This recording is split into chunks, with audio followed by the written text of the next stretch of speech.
नमस्कार, public news time channel Shimla में आपका स्वागत है। आज हिमाचल प्रदेश की समग्र शिक्षा नीति के तहत कंबोडिया और सिंगापुर की एक्सपोजर विजिट पर 50 होनहार छात्र को जाने के लिए मुख्यमंत्री सुखविंदर सिंह सुक्खू ने अपने सीएम आवास से हरी झंडी दिखाकर रवाना किया। एक सप्ताह की इस विजिट के पहले चरण में 50 स्कूली छात्र कंबोडिया और सिंगापुर जा रहे हैं।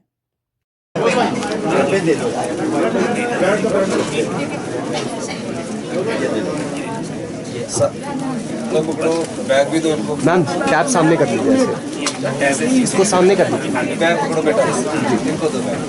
अब लोग आप लोग ऐसे सामने कर लीजिए।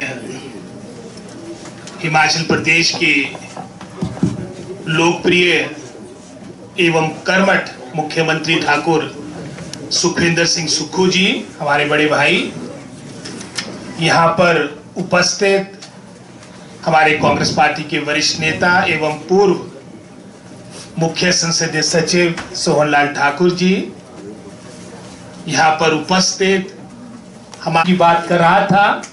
और वैसे तो खुद हालांकि शिक्षा विभाग हिमाचल प्रदेश का सबसे बड़ा विभाग है, चाहे अधिकारी कर्मचारियों की बात हो, लगभग कोई 55% टोटल जो मैन पावर है हमारे पूरे प्रदेश सरकार के तंत्र का, वो शिक्षा विभाग के अधीन आता है। और हमारी सरकारें और वर्तमान सरकार ने भी लगभग कोई 18 से 20% के आसपास पूरे बजट का आउटले अपनी प्राथमिकता को दर्शाते हुए शिक्षा क्षेत्र पे दिया है। लगभग इस वर्ष भी 9,561 करोड़ के आसपास की राशि है। लेकिन इतना भय होता था इस जिम्मेदारी को मैं समझता हूं निभाने के लिए कि सभी लोग पीछे हट जाते थे। मुझे याद है पिछली सरकार के कार्यकाल के दौरान 2022 में एक ही वर्ष में लगभग कोई 6 आपके सेक्रेटरीज एजुकेशन बदले गए। और जहां शिक्षा विभाग की बात आती थी, हमेशा जब मंडन की बात आती तो हमेशा अपनी प्राथमिकता सबसे पीछे मंत्री के रूप में जिम्मेदारी लेने की होती थी। लेकिन जैसे सीएम साहब के आदेश थे और विधाता के हाथों की बात होती है, जो जिम्मेदारी मिली है उसको निभाने का पूरी निष्ठा से प्रयास किया। और जिस तरह से हमारे को चरमराई हुई वित्तीय स्थिति मिली, वही आपकी स्थिति शिक्षा की थी, जिसके बारे में प्रकाश राजेश शर्मा जी ने यहाँ पर डाला।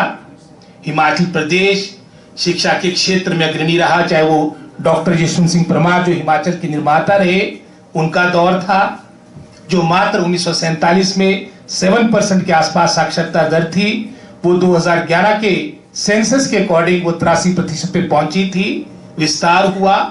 लेकिन ये भी एक कटु सत्य है कि पिछले कुछ वर्षों से और विशेषकर पिछली सरकार के कार्यकाल के दौरान जो हम अग्रणी 3 या 5 प्रदेशों में पूरे राष्ट्रीय स्तर पे हुआ करते थे, हम 21वें स्थान पे पहुंच चुके थे। 2021 का जो नेशनल असेसमेंट सर्वे था उसके अनुसार हिमाचल प्रदेश की रैंकिंग 21वें स्थान पे पहुंच चुकी थी।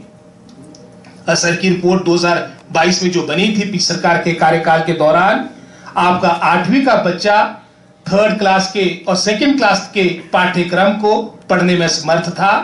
कई तरह की चुनौतियां थी, बड़ा विभाग था, बड़ी जिम्मेदारी थी, लेकिन पूरी निष्ठा से माननीय मुख्यमंत्री जी के मार्गदर्शन से हमारी समस्त पूरे शिक्षा विभाग ने, हमारे चाहे उसमें हमारे सचिव राकेश कंवर जी की बात है, राजेश शर्मा जी की बात है, और हम तीनों तुला राशि के लोग हैं और बड़े मैं समझता हूं मजबूती के साथ अपना प्रयास करते रहे। और हमारे दोनों डायरेक्टर्स, हमारे अमरजीत जी, आशीष कोहली जी, और उसका ही परिणाम था कि जो असर की रिपोर्ट में हम बहुत पीछे थे, आज अग्रणी स्थान पे पूरे हिमाचल प्रदेश में हमने केरला को भी पीछे कर दिया है। नंबर 1 पे आपका Himachal Pradesh learning, reading and learning में अग्रणी स्थान पे पहुंचा है। नेशनल असेसमेंट की रिपोर्ट भी शीघ्र आने वाली है और मैं पूर्ण आशा है कि जो मेहनत हमारी शिक्षा विभाग ने, समस्त शिक्षा विभाग ने, हमारे एक जेबीटी टीचर तक के हमारे अधिकारी ने, हमारे जो टीचर ने जो प्रयास किया है, उसके निश्चित रूप से परिणाम आएंगे। और ये मैं समझता हूं हमारी 2 कंट्रीज का इसमें चयन किया गया, क्योंकि मैं हिस्ट्री का भी स्टूडेंट हूं। तो उसमें हमने प्रथम चरण में हमने कंबोडिया, क्योंकि उस देश का हमारे भारतवर्ष के साथ एक बहुत पुराना संबंध है। पूरे विश्व का सबसे बड़ा जो हिंदू मंदिर है वो हमारा कंबोडिया में अंगोर वट में है, जहां वहां पर हमारे 4-5 अन्य हमारे यूनेस्को वर्ल्ड हेरिटेज साइट उसका ये सभी प्यारे बच्चे भ्रमण करेंगे। और उसके उपरांत कंबोडिया के बाद अपनी सभी धरोहरों को देखने के बाद सिंगापुर, जो एक तरह से प्रगति का मॉडल है, छोटे राष्ट्र होने के बावजूद भी पूरे अंतर्राष्ट्रीय स्तर पे उनका पूरे विश्व में मैं समझता एक डेवलपमेंट मॉडल को जाना जाता है। ये आने वाली पीढ़ी इन सभी बातों से परिचित हो, तो इसी सोच के साथ ये प्रथम बार किया जा रहा है। सपने लेने सभी बातों को लेकर आसान होते हैं। सभी बजट पिछली सरकार के कार्यकाल के दौरान भी था, जहां हमारी सरकार के कार्यकाल के दौरान ठाकुर सुखविंदर सिंह सुक्खू जी की सरकार के कार्यकाल के दौरान लगभग 100%, चाहे वो स्टार प्रोजेक्ट की बात थी, चाहे वो समग्र शिक्षा की बात थी, लगभग 98% से लेके 100% तक जो हमारे 2 वर्ष रहे हैं उसमें हमने अपना बजट व्यय किया है। और पिछली सरकार के कार्यकाल के दौरान जो 2 वर्ष इनके पास थे, मात्र कभी 18%, अधिकतम 60% से ऊपर इनका बजट व्यय हुआ नहीं। तो ये इनकी सोच को दर्शाता है। जहां क्वालिटी एजुकेशन की बात थी, जो आपके हजारों की संख्या में आपके रिक्त पड़े पद थे, 2022 के अंत में ही आशीष कोहली जी के पास पूरे इसके फिगर्स होंगे, लगभग कोई 3600 से अधिक आपके सिंगल टीचर स्कूल थे, 350 से अधिक आपके विदाउट टीचर स्कूल थे। जब आपके शिक्षक ही स्कूलों में नहीं होंगे तो स्वाभाविक है ऐसे ही रिजल्ट, ऐसे ही परिणाम आएंगे। तो आते ही मैं अपनी सरकार का, माननीय मुख्यमंत्री जी का, समस्त अपने कैबिनेट कुलीस का धन्यवादी हूं, आभारी हूं, जिन्होंने वित्तीय समस्या होने के बावजूद भी जब शिक्षा की बात आई, इन्होंने कैबिनेट में सभी जो हमारी पोस्टें थी, चाहे 700 से अधिक हमारी हायर एजुकेशन की, आपकी लेक्चरर्स की पोस्टों की स्वीकृति दिलवाई है, जो सभी अपॉइंटमेंट्स आपकी 31 मार्च तक हो जाएगी। और इसके अलावा लगभग आज तक के इतिहास में सर्वाधिक 3500 से अधिक हमारी बैच वाइज अपॉइंटमेंट हो चुके इन 2 वर्षों के दौरान। और शीघ्र हमारे चयन आयोग में भी हमारी 2800 पोस्टें की है, जिसके माध्यम से हमारा पूरा प्रयास रहेगा कि हिमाचल प्रदेश में 31 मार्च से पहले, जैसे सीएम साहब के आदेश है, कोई भी without teacher school Himachal Pradesh में नहीं रहेगा। ये मैं विश्वास दिलाना चाहता हूं। और दृष्टिकोण से भी, चाहे वो स्मार्ट यूनिफॉर्म्स की बात थी, इंग्लिश को प्रथम कक्षा से प्रारंभ करना, ये सीएम साहब की सोच थी, हमारी पार्टी की एक कमिटमेंट थी, उसको हमारे विभाग ने पूरा किया है।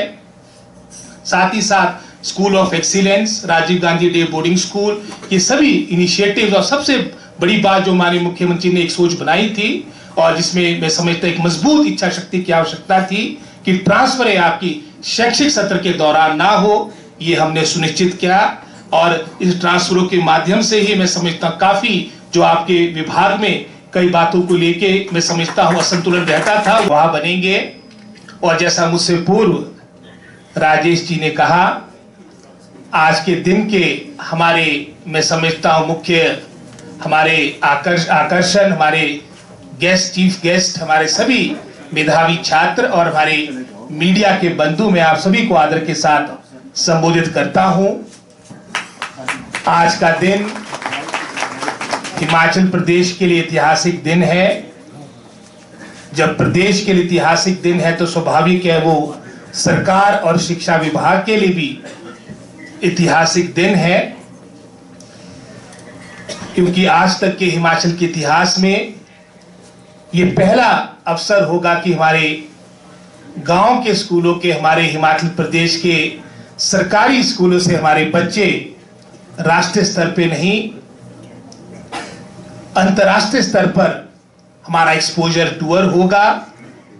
यहां पर मैं और माननीय मुख्यमंत्री जी हम चर्चा कर रहे थे। मैंने राजेश जी से भी पूछा कि प्रथम बार, जैसे सीएम साहब पूछ रहे थे कि दिल्ली आप कब गए, शिमला कब आप आए, तो मैं भी व्यक्तिगत रूप से उन बातों का स्मरण कर रहा था। हालांकि मैं बिशप कॉटन स्कूल में पढ़ा था कि मैं भी अपने जीवन में प्रथम बार दिल्ली तब गया था जब मैं 10th के एग्जाम दे चुका था। और जहां तक तो अंतर्राष्ट्रीय दौरे की बात थी, तो मैं और सोहनलाल ठाकुर जी इकट्ठे ही दुबई गए थे जब हम 40 से ऊपर, मेरी एज तो 40 से ऊपर थी, और भाई सोहनलाल ठाकुर जी तुम्हारे से बड़े हैं। तो ये मैं समझता हूं ये प्रदेश सरकार विभाग के लिए तो निश्चित रूप से एक ऐतिहासिक पल है। और मुझे भी क्योंकि महत्वपूर्ण जिम्मेदारी शिक्षा विभाग की सीएम साहब के आशीर्वाद से, पार्टी हाईकमान के आशीर्वाद से मुझे मिली थी। और जो सीएम साहब के पहले दिन ही जो हमारे विभाग को दिशा निर्देश थे, हमारा पूरा फोकस क्वालिटी के साथ था, क्योंकि ये भी एक सच्चाई है कि निजी क्षेत्र के स्कूल भी काफी हद तक उन्होंने भी अपना एक स्थान बनाया है, लेकिन हमारा ये ध्येय था कि सरकारी स्कूल किसी भी दृष्टिकोण से पीछे ना रहे। और आज उसका ही, उसी सोच का, जो माननीय मुख्यमंत्री जी की सोच थी, उसका ही परिणाम है कि आज दो आप देशों का भ्रमण ये हमारी आने वाली पीढ़ी करेगी। इसके लिए मैं समस्त यहाँ पर जो उपस्थित हमारे पेरेंट्स हैं, इन प्यारे बच्चों को बहुत बहुत बधाई देता हूं।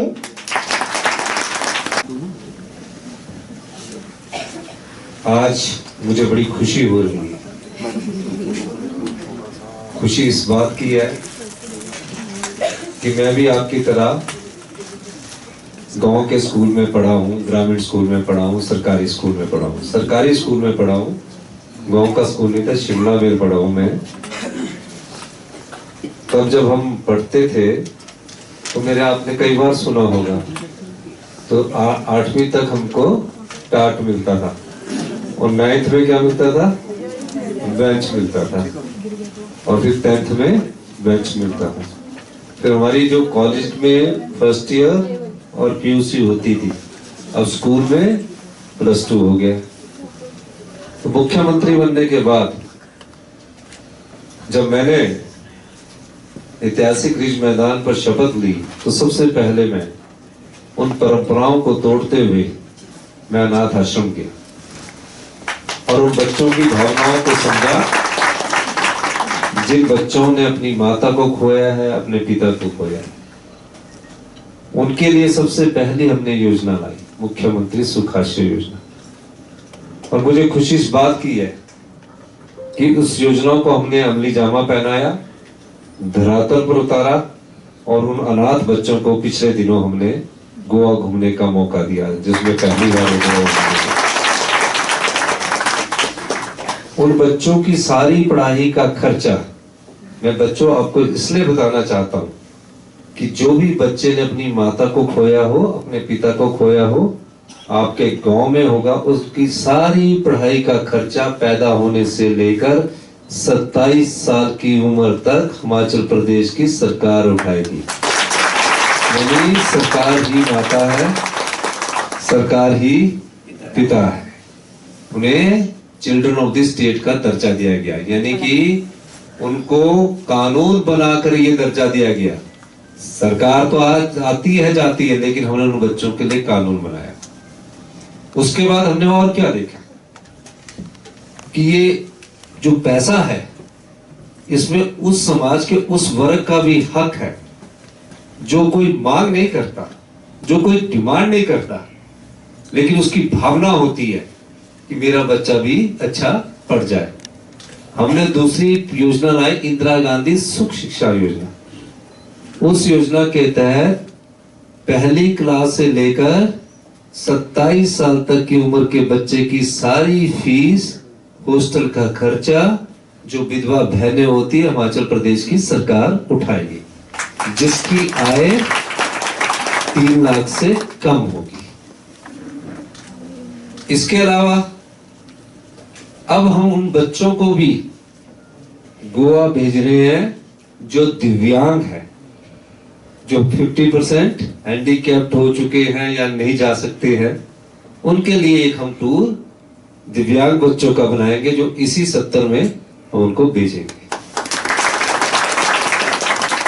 तो जब गवर्नमेंट स्कूल में पढ़ा हुआ व्यक्ति मुख्यमंत्री बन सकता है, तो आप भविष्य में जिस भी सोच को सोचोगे, जिसकी लगनशीलता से आप काम करोगे, उस चीज की प्राप्ति कर सकते हैं। पर कभी भी लालच में पढ़कर नहीं करना। अपना ध्यान केंद्रित करके अगर आप पढ़ाई करोगे, तो बच्चों आने वाले भविष्य में आप इस समाज की सेवा करोगे। जैसे हम इस समाज की सेवा कर रहे हैं, हम मैं शिक्षा मंत्री, आपके लिए अच्छी शिक्षा हम लेके आ रहे हैं, तो समाज की सेवा का एक दायित्व होता है। तो आप लोग जब करोगे, चाहे डॉक्टर बनोगे, इंजीनियर बनोगे, पीएचडी करके आप प्रोफेसर बनोगे, कोई बड़े आईटी में जाएगा, एआई में जाएगा, कंप्यूटर साइंस में जाएगा, तो आप किसी न किसी खोज से, किसी न किसी आविष्कार से कोई ना कोई एक बच्चा भी निकल जाए तो समाज को कितनी बड़ी देन देता है कोई आविष्कार करके, वो आप बच्चों के मन में है। और पढ़ने से ज्यादा घूमने से नॉलेज मिलता है। अगर आप सोचोगे कि मैंने ये पढ़ लिया, किताब पढ़ ली और किताब में आपने टॉप कर लिया, तो आप अच्छे एकेडमिशियन बन सकते हैं। एकेडमिशियन तो बन गए क्योंकि आपको बुक नॉलेज होगी, लेकिन नॉलेज बनाने के लिए आपको अनुभव चाहिए और एक्सपोजर चाहिए। और ये जरूरी नहीं कि किताब से ही आता हो, अनुभव से बहुत कुछ ज्ञान प्राप्त होता है। तो जब आप जाओगे, पहली बार आप यहां से जाओगे, कोई बच्चे ने अभी पहली बार दिल्ली देखा और कोई बेटियां और बेटे बोल रहे थे कि हम पहली बार मुख्यमंत्री आवास में आए। मैं भी 2 साल पहले मुख्यमंत्री तो पहली बार यहाँ मिलने आया हूँ, लेकिन मैं भी मुख्यमंत्री बनकर आया हूँ। तो जब आप घूमोगे, इस कैपिटल में जाओगे, सिंगापुर को देखोगे, हिंदू धर्म के सबसे बड़े मंदिर को देखोगे, तो आपके दिमाग में वो जीवन भर रहेगा। और कभी कोई क्वेश्चन जनरल नॉलेज को आ गया तो आप फट से उत्तर देंगे। अब कई पहली बार जहाज में भी बैठोगे, कितने बच्चे बैठेंगे? हाथ खड़ा करके बताओ। सारे ही बैठेंगे, बहुत कम 80% बैठेंगे, वो भी इंटरनेशनल फ्लाइट में बैठेंगे। आपका रहने का बहुत अच्छा इंतजाम किया, मैं कल ही शिक्षा मंत्री जी से पूछ रहा था, बहुत अच्छा इंतजाम किया है। लेकिन ये आपको हम क्यों भेज रहे हैं? पिछले वर्ष हमने शिक्षक भेजे, उनको हम कोई पढ़ाने नहीं भेज रहे कि वो पढ़ने जा रहे हैं, उन्हें समझ के देखना है, ऑब्जर्व करना। शिक्षक तो ऑब्जर्व कर, आपको भी इसीलिए भेज रहे हैं। और आने वाले अगले साल में हम 100 बच्चों को भेजेंगे, 50 से बढ़ाकर 100 बच्चे कर देंगे। और उसमें अगले साल अनाथ बच्चे जो होंगे वो भी आपके साथ शामिल किए जाएंगे। तो अभी हम शिक्षा में बदलाव ला रहे हैं। वो कह रहा है कि गवर्नमेंट स्कूल के बच्चा साथ में कोई प्राइवेट नाम से स्कूल खुल जाता है, उसमें चला जाता है, जबकि गवर्नमेंट स्कूल में पढ़ाने वाले टीचर कंपटीशन के थ्रू आपको पढ़ाते हैं, वो पास करके आते हैं। प्राइवेट स्कूल में तो इस प्रकार का कोई टेस्ट नहीं होता। प्राइवेट स्कूल में तो मैं प्राइवेट स्कूल की विरोध नहीं कर रहा, लेकिन प्राइवेट स्कूल में टेस्ट नहीं होता, यहाँ टेस्ट के थ्रू आते हैं, फिर पूरी क्वालिफिकेशंस के थ्रू आते हैं। तो गवर्नमेंट स्कूल को हमारे को स्ट्रेंथन करना है, और इसमें हम बहुत बदलाव कर चुके हैं और बहुत बदलाव पाइपलाइन पर। इसलिए नहीं है, कुछ हमारे फैसले ऐसे हैं जिसमें ये सोचते होंगे कि हम क्यों कर रहे हैं। हम आप लोगों को और गांव के स्कूलों में पढ़ने वाले और सरकारी स्कूलों में पढ़ने वाले बच्चों को धोखा नहीं देना चाहते। हम नहीं चाहते जहां शिक्षा का स्तर निम्न स्तर का हो चुका हो, वहां हम बदलाव ना करते, अगर ये 2 साल में फैसले ना करते, तो ये हमारा जो आज पूरे हिंदुस्तान में हम नंबर 1 की दृष्टि से आगे बढ़ रहे हैं, तो ये नहीं हो पाता। हमारे जब हमने आरंभिक और सेकेंडरी स्कूल की जब हमने मीटिंग्स ली, तो पता लगा कि 5वीं के बच्चे को दूसरे की किताब भी पढ़ने नहीं आती। ये हाल था हमारा। आप देखो 2 साल में आप फॉरेन भी जा रहे हो, एक सोच है। और अभी जो स्कूल बनने आने जा रहे हैं हम, उन स्कूलों का ढांचा बदल रहे हैं। हम Rajiv Gandhi day school, boarding school को एक ही डायरेक्टरेट बनाने जा रहे हैं, जो प्री नर्सरी से शुरू होगा और +2 तक एक कैंपस होगा आपका। और एक कैंपस में आपको दिन का खाना भी उपलब्ध हो, पौष्टिक आहार भी दिया जाएगा। उसी एक कैंपस में आपको खेलने की सुविधा भी मिलेगी, और उसी स्कूल के कैंपस में सभी सब्जेक्ट के पूरे टीचर दिए जाएंगे,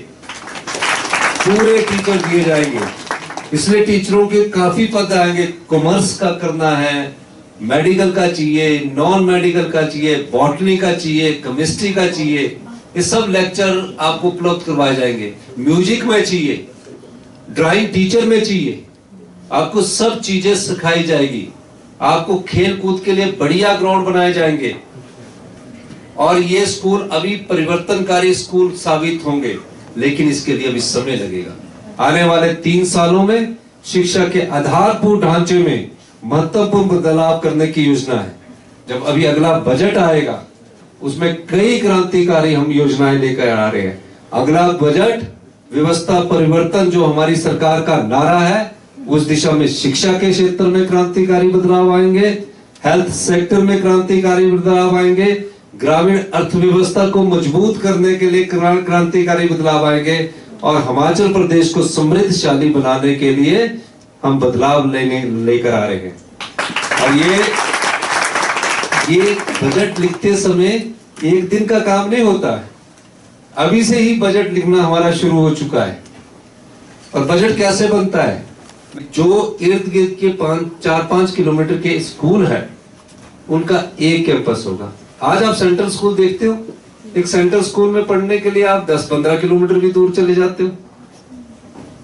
और एक घर के पास स्कूल है, उसमें टीचर तो ज्यादा है पर बच्चों की संख्या कम है। हम पिछली सरकार की तरह काम नहीं करना चाहते कि हर जगह शिक्षा संस्थान खोल दिए और बच्चे उसमें 4 ही है। सीनियर सेकेंडरी स्कूल की नोटिफिकेशन कर दी, पढ़ाने वाला ना आर्ट्स का टीचर बचा और जिसने +2 के बाद मेडिकल में जाना है ना उसके पास बॉटनी का टीचर है ना उसके पास और टीचर है। ये सब चीजें बदलने की जरूरत है। तो प्यारे बच्चों, हम शिक्षा के क्षेत्र में बहुत बड़े बदलाव करने जा रहे हैं। कुछ हो चुके हैं, कुछ आने वाले समय में होंगे। हम ये भी कहना चाहेंगे, कोई भी बच्चा जो होगा, आज मैं कहना चाहता हूं, उस बच्चे को अगर कोई स्कूल दूर होगा, अगर उसको लगता है कि मैं यहाँ नहीं जा सकता, उसके लिए हम स्पेशल गाड़ी भी प्रोवाइड करवाएंगे। और उसमें उसका पंचायत में उसको अपना नाम लिखाना पड़ेगा कि तेरे बच्चे हैं, तो उनके लिए हम स्पेशल गाड़ी उपलब्ध करवाएंगे। आपने देखा है, हमने आपको पहली कक्षा से इंग्लिश मीडियम शुरू कर दिया है। क्यों किया? क्योंकि गांव में बोलते कि वो बच्चा तो इंग्लिश स्कूल में पढ़ रहा, हमारा बच्चा इंग्लिश स्कूल में नहीं पढ़ रहा, बोलते ना ऐसा। तो अब बच्चे भी हमारे इंग्लिश स्कूल में पढ़ेंगे और इंग्लिश के स्कूल में पढ़ने के बाद आप लोगों को एक आत्मविश्वास की जो कमी थी वो पूरी होगी। आपकी हमने ड्रेस में चेंजिंग की है कि आपका जो प्रिंसिपल है या हेडमास्टर है वो आपकी ड्रेस तय करेगा। हमारे सरकार की तरफ से नहीं होगा, वो आपकी तरफ से करेगा कि कौन से स्कूल में कौन सी ड्रेस आपने लगानी है। आपको पीने का पानी अच्छा चाहिए। अभी हम पीने के पानी भी अगर प्रदेश में देखा जाए तो उस क्वालिटी का हम पीने का पानी उपलब्ध नहीं करवा पा रहे। अभी हम पीने के पानी के लिए आपको एक अच्छी सी बोतल भी देने जा रहे हैं ताकि आपको स्वच्छ पानी उसमें आप ला सकें। हम अभी काफी योजनाओं को लेकर आपके पास आ रहे हैं, बजट में उसकी झलक दिखेगी। मैं आप बच्चों को बहुत बहुत मुबारकबाद देता हूं। जब हम छोटे थे ना, आपकी तरह थे, तो हम तो 23-24 साल में दिल्ली पहली बार गए। जब हम कॉलेज में पढ़ते थे तब दिल्ली गए। और आपको ये शिक्षा नीति में बदलाव का ही फायदा है। ये हमारे जीवन का अनुभव है कि आप विदेश जा रहे हैं। विदेश तो हम काफी पुराने समय में गए, 35-40 साल की उम्र के बाद गए, तब विदेश की सोच बनी। आज हमारे बच्चों की, हिमाचल के बच्चों की आज विदेश की सोच बनेगी। आप वहाँ एयरपोर्ट में जाओगे, T3 में जाओगे, बोर्डिंग पास देखोगे, खाना खाएंगे, घूमेंगे। मस्ती भी पूरी मारना ऐसा नहीं है, लेकिन मस्ती का मतलब है कि आपने मस्ती में सीखना है। मस्ती होता है कि आप 2 बेटियां जाके चर्चा कर रही है, इधर से उधर जाके देख रही है, उसको सीख रही है। और जो टैबलेट दिया ना, इसमें आपने प्रोजेक्टर बोर्ड बना कर लाना और शिक्षा मंत्री के मोबाइल पर भेजना, मेरे मोबाइल पर भेजना। और शिक्षा मंत्री जी ने स्पेशल कहा कि मैं इन बच्चों के साथ जाऊंगा और इनके साथ जो हमारे पूर्व के CPS थे जो शिक्षा विभाग में, वो भी इनके साथ जा रहे।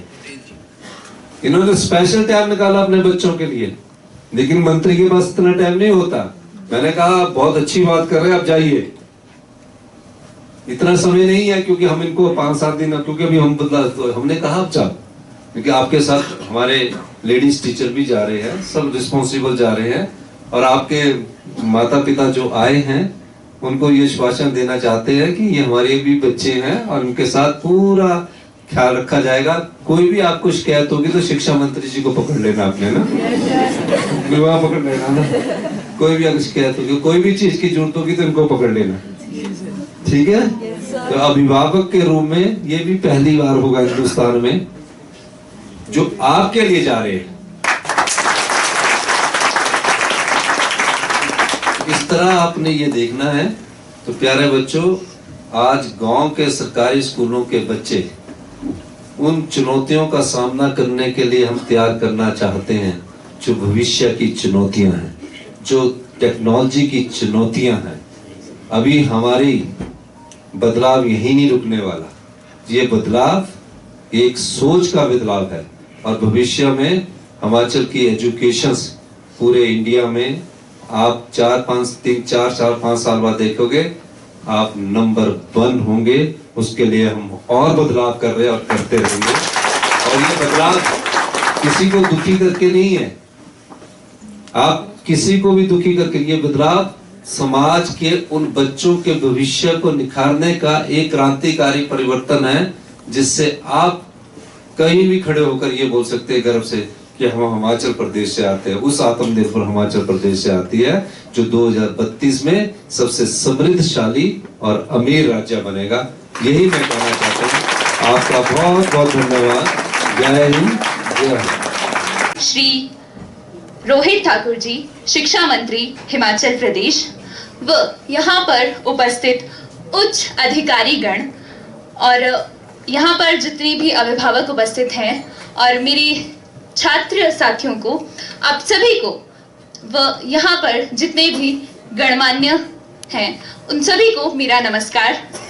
मैं समृति जरयाल, जिला चंबा के राजकीय उत्कृष्ट वरिष्ठ माध्यमिक पाठशाला टुंडी की कक्षा 11वीं की छात्रा हूँ।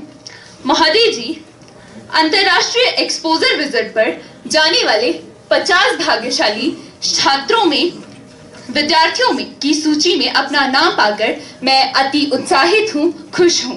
इस अंतर्राष्ट्रीय एक्सपोजर विजिट में मेरा चयन कैटेगरी 2 में हुआ है, जिसमें कल्चरल प्रोग्राम में सेलेक्ट होने वाले बच्चों को, कल्चरल प्रोग्राम में परफॉर्म करने वाले बच्चों को सेलेक्ट किया गया था।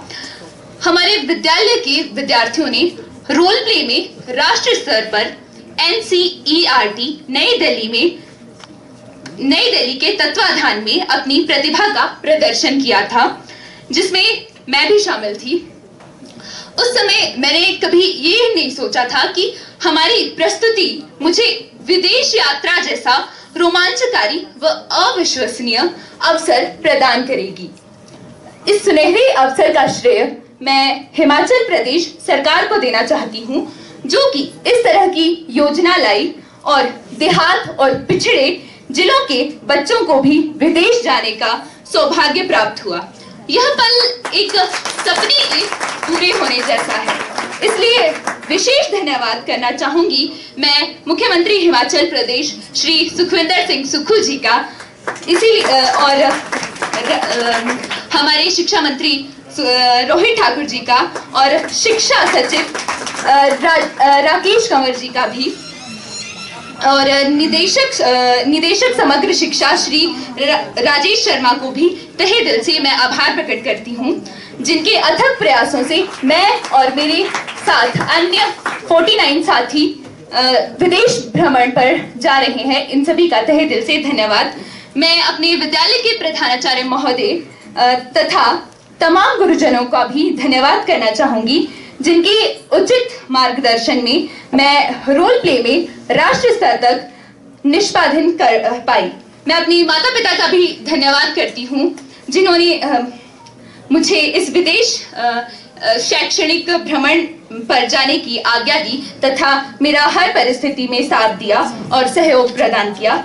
एक बार पुनः मैं सभी साथियों व अभिभावकों की ओर से आप हिमाचल प्रदेश सरकार व सभी महानुभावों का तहे दिल से, दिल की गहराइयों से धन्यवाद करती हूँ। जय हिंद, जय हिमाचल। धन्यवाद। ऐतिहासिक पहल है, पहली बार इस तरह का जो है बदलाव आपने किया है शिक्षा व्यवस्था। देखिए, सरकारी क्षेत्र के बच्चों को पहली बार हिमाचल प्रदेश के इतिहास में कंबोडिया और सिंगापुर भेजने का कार्यक्रम हमने शुरू किया है। अभी तो इन 2 देशों में जा रहे हैं और जिन बच्चों ने मेरिट हासिल की है, जिन्होंने गांव के स्कूल में पढ़कर मेरिट हासिल किया, उन बच्चों का सिलेक्शन की गई है और सबके मेरिटोरियस बच्चों को हमने पहली बार मौका दिया। और हम ये चाहते हैं कि बच्चे जब घूमने जाएंगे, भ्रमण पर जाएंगे, तो उसमें ज़्यादा सीखते हैं। धीरे धीरे इस योजना का लाभ और बच्चों को भी हम देंगे। मुझे खुशी है कि हमारी जो शिक्षा में हमने जो व्यवस्था परिवर्तन किया, उसके सार्थक परिणाम आने शुरू हुए हैं। 2 वर्ष पहले जो हम 23वें स्थान पर पहुंच गए थे, आज शिक्षा में गुणात्मक सुधार करने के बाद हम असर के द्वारा पहले नंबर पर आए हैं। और बच्चे हिमाचल प्रदेश का भविष्य है। आने वाली पीढ़ी जो समाज की सेवा करेगी, वो यही भविष्य के हमारे बच्चे हैं। जो कमियां शिक्षा स्तर में थी, उसको हमने दूर किया है। टीचरों की हमने नियुक्ति की है और अच्छे डे बोर्डिंग स्कूल हम बना रहे हैं। धीरे धीरे इन स्कूलों में पूरे गवर्नमेंट स्कूलों में हम परिवर्तन कर देंगे। प्री नर्सरी से लेकर सेकेंडरी तक एक ही डायरेक्टरेट हम बनाने जा रहे हैं, जिसमें 750 से लेकर 1000 बच्चों तक की अकोमोडेशंस बनेगी और धीरे धीरे इन स्कूलों में बदलाव आएगा। और शिक्षा के क्षेत्र में हम गुणात्मक शिक्षा पर ज़्यादा ध्यान देना चाहते हैं। मुझे दुख इस बात का कि भारतीय जनता पार्टी की सरकार, जो हमेशा डबल इंजन की सरकार कहती थी, आज शिक्षा के स्तर पर निम्न स्तर पर उन्होंने हिमाचल को पहुंचाया, हेल्थ सेक्टर में निम्न स्तर पर पहुंचाया। पानी का नलका देने से पानी साफ नहीं हो जाता और जो स्वच्छ वाटर ना उपलब्ध करवा कर जो लोगों में विभिन्न प्रकार की बीमारी हो रही है, उस स्तर पर भारतीय जनता पार्टी ने पहुंचाया। पर लेकिन उनको बयानबाजी करनी है, लोगों का साथ नहीं देना है, अच्छी नीति के बारे में चर्चा नहीं करनी है, ना अच्छे सुझाव देने हैं। उन्हें तो सिर्फ प्रेस स्टेटमेंट देनी है। हमें कर्म करना है और गीता में लिखा है कि कर्म करते जाइए और भगवान आपको फल की इच्छा नहीं रखते। हम कर्म करने में विश्वास करते हैं और ये व्यवस्था परिवर्तन हिमाचल प्रदेश की आत्मनिर्भर में एक महत्वपूर्ण योगदान होगा। 2027 तक हमारा लक्ष्य आत्मनिर्भर हिमाचल बनाने का है और 2032 तक हमारा लक्ष्य हिमाचल प्रदेश को समृद्धशाली और अमीर राज्य बनाने का है। मेरा मानना है, आज हमने जिस सोच को आगे बढ़ाया है, पहली बार इंग्लिश मीडियम ग्रामीण स्कूलों में, सरकारी स्कूलों में शुरू किया गया है। जिस सोच को हम आगे बढ़ाया है, वो किसी भी सरकार के लिए संभव नहीं होगा कि उस प्रकार की सोच से पीछे हटे, क्योंकि हम ऐसी नीतियां लेके आ रहे हैं जो उस क्षेत्र में एक बदलाव की नीति है और एक गुणात्मक की नीति है। इसलिए हम इस शिक्षा नीति में जो अभी 2 साल में बदलाव हुए, उसके कारण हम पहले स्थान पर पहुंचे और अब आने वाले समय में हम निश्चित तौर पर कह सकते हैं कि शिक्षा के ऐतिहासिक बदलावों से गुणात्मक शिक्षा में हम देश के नंबर 1 राज्य बनेंगे। बच्चों के साथ शिक्षा मंत्री को भी आप भेज रहे हैं। शिक्षा मंत्री जी ने के पास, क्योंकि बजट सेशन चल रहा है, हर जगह ब्लॉक और डिस्ट्रिक्ट लेवल की अभी मीटिंग्स ये कर रहे हैं और काफ़ी कुछ बदलाव अभी होने हैं। लेकिन मैं शिक्षा मंत्री जी ने, जब मैंने कहा इनसे, तो इन्होंने कहा कि मेरे पास अभी आपने इतने काफ़ी मेरी मीटिंग्स है और काफ़ी मीटिंग्स के बाद मेरे पास समय नहीं है। लेकिन मैं धन्यवाद करूंगा शिक्षा मंत्री जी का कि हमारे कहने को मानते हुए शिक्षा मंत्री जी और हमारे जो पूर्व में शिक्षा सचिव इनके साथ अटैच थे आशीष पटेल जी, उन दोनों ने हामी भरी। क्योंकि मैंने ये कहा कि जब शिक्षा मंत्री बच्चों के साथ टूर पर जाएंगे तो बच्चों का, सरकारी स्कूल में पढ़ने वाले बच्चों का एक और आत्मविश्वास जागेगा।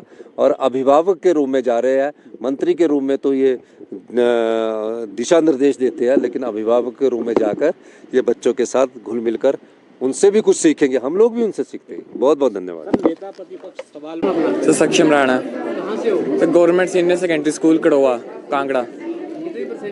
98.43। आज आपको मौका मिल रहा है भेजा कंबोडिया और सिंगापुर। Yes sir. कैसा कैसा महसूस हो रहा है और क्या इससे आपको प्रेरणा मिलेगी आगे बढ़ने के लिए? मुझे वो मतलब इस सबसे बहुत अच्छा लग रहा है और इससे आगे ये प्रेरणा मिलेगी कि आगे अगर हम ऐसे ही पढ़ते रहेंगे, ऐसे ही आगे अच्छे नंबर लेंगे तो आगे हमें और भी अपॉर्चुनिटीज़ मिलेंगी। और इस सब के लिए मैं HP गवर्नमेंट का थैंक यू करना चाहता हूँ। कितने दिन का टूर है? सर 10 डेज़ का, 18 को वापस आएंगे अब।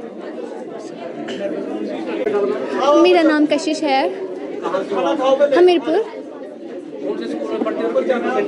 Government senior secondary school mad. मेरी परसेंटेज है 98.8%।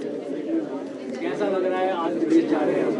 ये बहुत अच्छा एक्सपीरियंस होने वाला है हमारी लाइफ के लिए। It make us very imaginative and हमें बहुत कुछ सीखने मिलेगा कि और बाहर की कंट्री कैसी है, हम उधर कैसे रहते हैं और वहाँ की लिविंग स्टैंडर्ड्स हाई हैं और हमें अपने कंट्री को भी डेवलप करना है। Thank you. आगे आप किस तरह की प्रेरणा मिलेगी इस टूर से? क्या सीखने वाले हैं वहाँ? क्या सोच के जा रहे हैं? सोच के तो हम यही चाह रहे हैं कि अगर और हम पढ़ाई करेंगे और मेहनत करेंगे तो आगे और अपॉर्चुनिटीज़ मिलेंगी और एक्सपोजर मिलेगा, हम और थोड़े से डिसिप्लिन होंगे और हम अपने लाइफ को और अच्छा बना सकते हैं।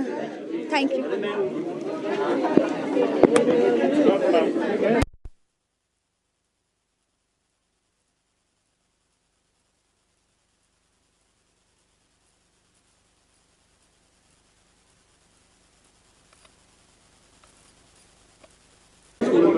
मैं government girls school Nadaun. Yes आज आपको टूर पे ले जा रहा है विदेश में, कैसा लग रहा है और आपको क्या लगता है कि वहाँ क्या सीख के आएंगे आप? सर, हमें बहुत सी चीज़ें वहाँ पे सीखने को मिलेंगी and I am very thankful to our honourable chief minister sir for this opportunity. Thank you. पहली बार इस तरह से आप जा रहे हैं कहीं बाहर, पहले गए आप? नो बाहर सर। गए हैं, कैसे आपने जो है पासपोर्ट बनाया? सर, पासपोर्ट तो हमने हमीरपुर में बनवाया है। अच्छा, यस सर। पहले कभी नहीं गए? No sir. सरकारी स्कूल में पढ़ते हैं? Yes sir. कितनी परसेंटेज रही आपकी? 99.86। Yes sir. धन्यवाद। वीडियो अच्छा लगा हो तो public news times channel Shimla को सभी मीडिया प्लेटफॉर्म्स पर लाइक, शेयर और सब्सक्राइब करें।